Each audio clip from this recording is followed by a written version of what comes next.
The curse of Tamerlane. Just this phrase, even when whispered, sounds ominous, mysterious, almost mystical. Immediately, images of ancient tombs, hidden from prying eyes and disturbed by centuries, come to mind. The remains of great rulers at rest, daring treasure hunters who violated the prohibition and the inevitable, terrible punishment for sacrilege, for the intrusion into the world of the dead. But what truly lies behind this chilling phrase? Real, historical events? Mystical, inexplicable coincidences? Or is it just a skillfully inflated newspaper sensation, a legend created to attract attention?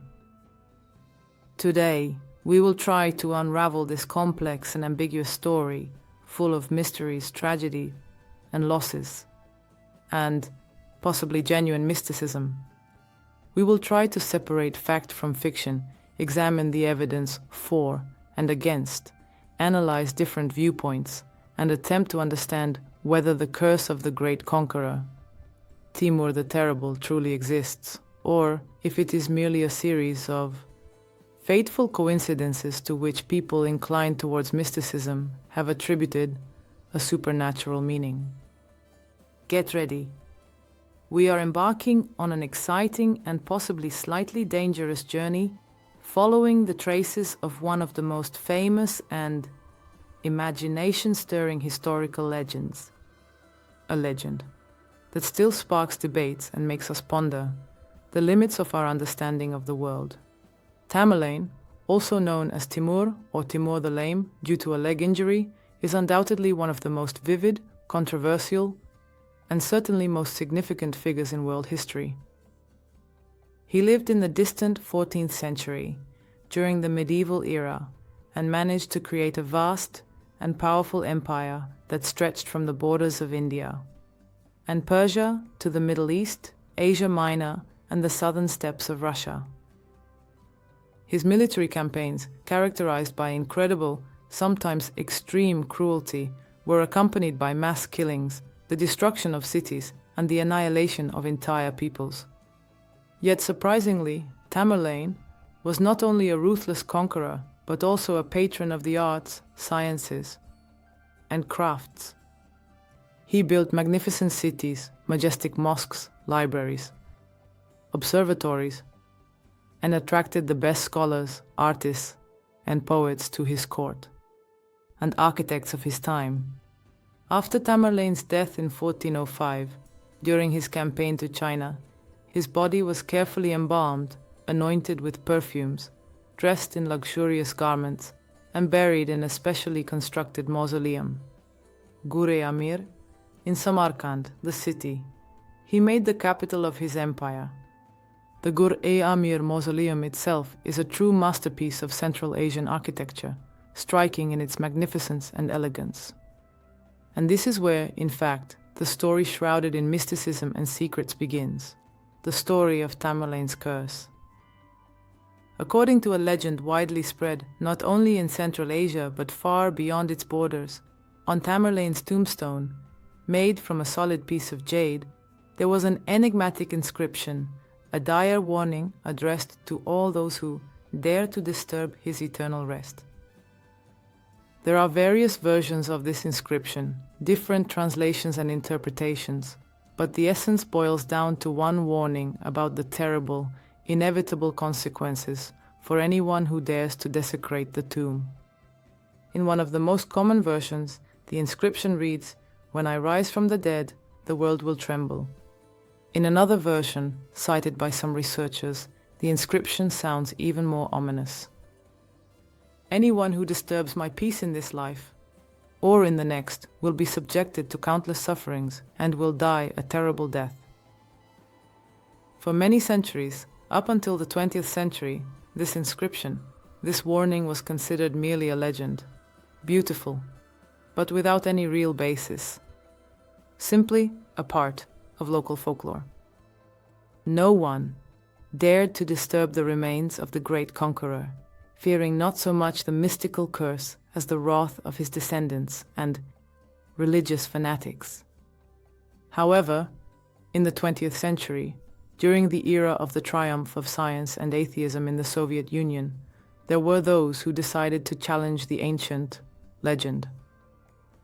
In 1900, in 1941, by personal order of Joseph Stalin, a special scientific expedition was organized under the leadership of the renowned anthropologist, sculptor, and archaeologist Mikhail Gerasimov, the creator of the method for reconstructing a person's appearance from their skull. The purpose of the expedition was to open Tamerlane's tomb and study his remains, conducting anthropological measurements and, most importantly, recreating his lifetime appearance, his sculptural portrait. And so, on June 20th, 1941, after long preparatory work, Tamerlane's tomb in the mausoleum, Gur-e-Amir, was solemnly opened in the presence of the expedition members, local authorities, and several elderly Muslim clerics, who reportedly tried to dissuade the scientists from this risky step, warning of dire consequences. And, as some sources claim, including the expedition participants, inside the tomb, on the inner side of the heavy jade slab, the scientists indeed found that very ominous inscription, that very warning, which had been passed down orally for centuries. Of course, the official Soviet science, which was based on the principles of materialism and atheism, categorically denied the existence of such an inscription, declaring it a fabrication, superstition, a relic of the past.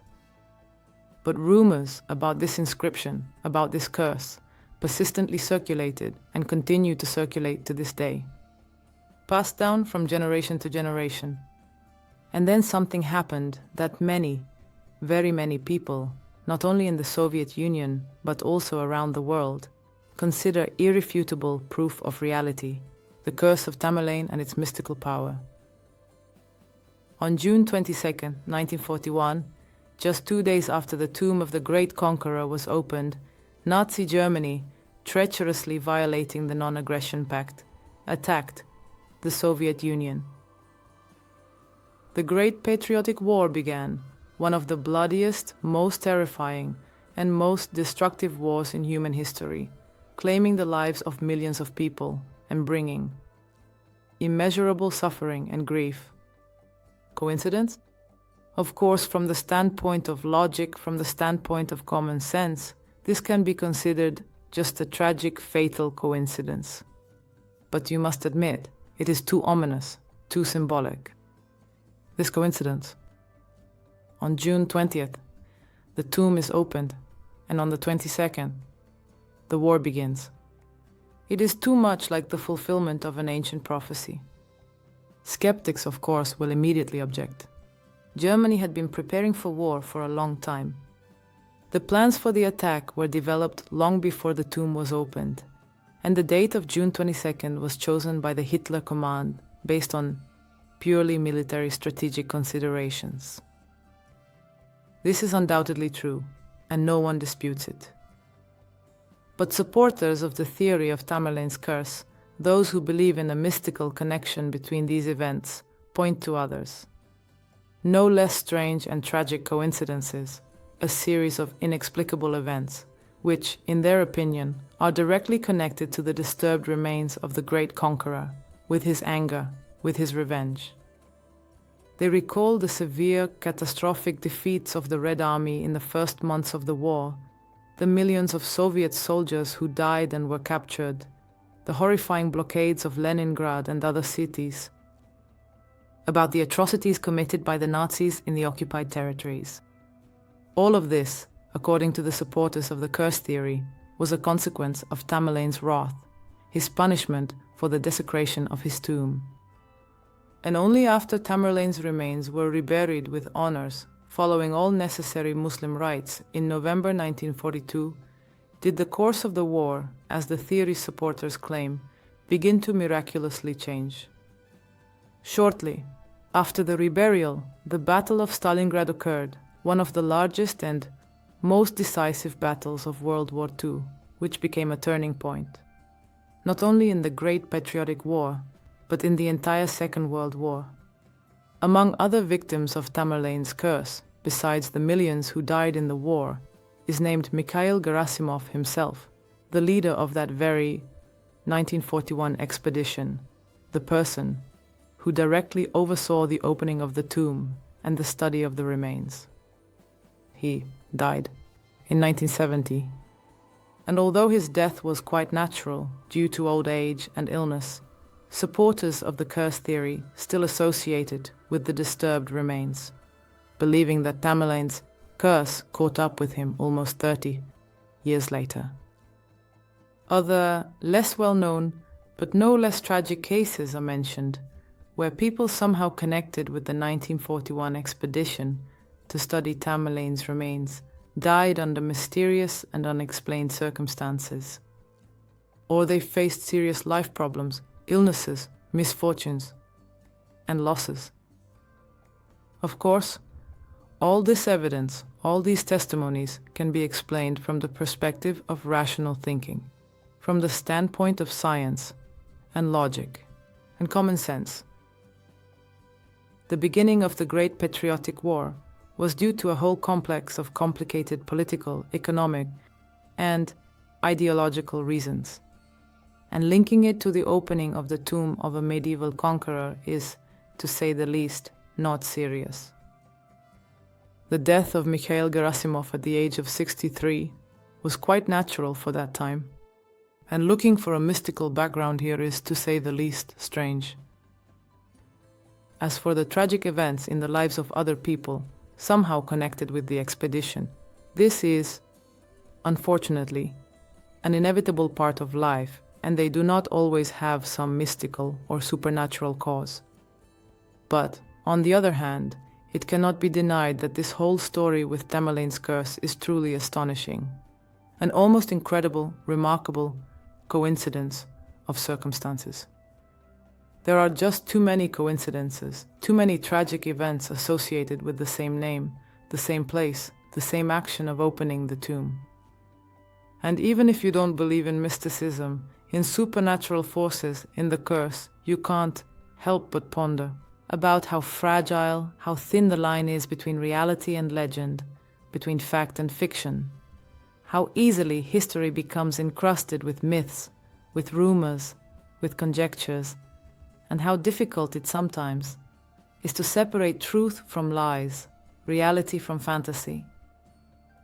Believing or not believing in Tamerlane's curse is a personal matter for each individual. Everyone decides for themselves. But this story is a legend. It is not just a tale about an ancient conqueror, about his tomb, about war and mysticism.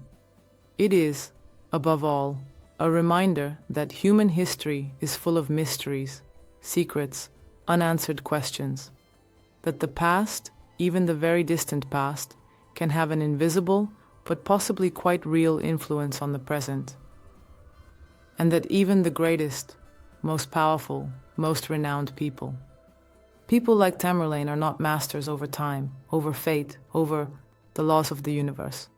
And it is also a reminder that history, the memory of ancestors, ancient traditions, and beliefs should be treated with respect and caution, even if we do not believe in mysticism, curses, and supernatural forces.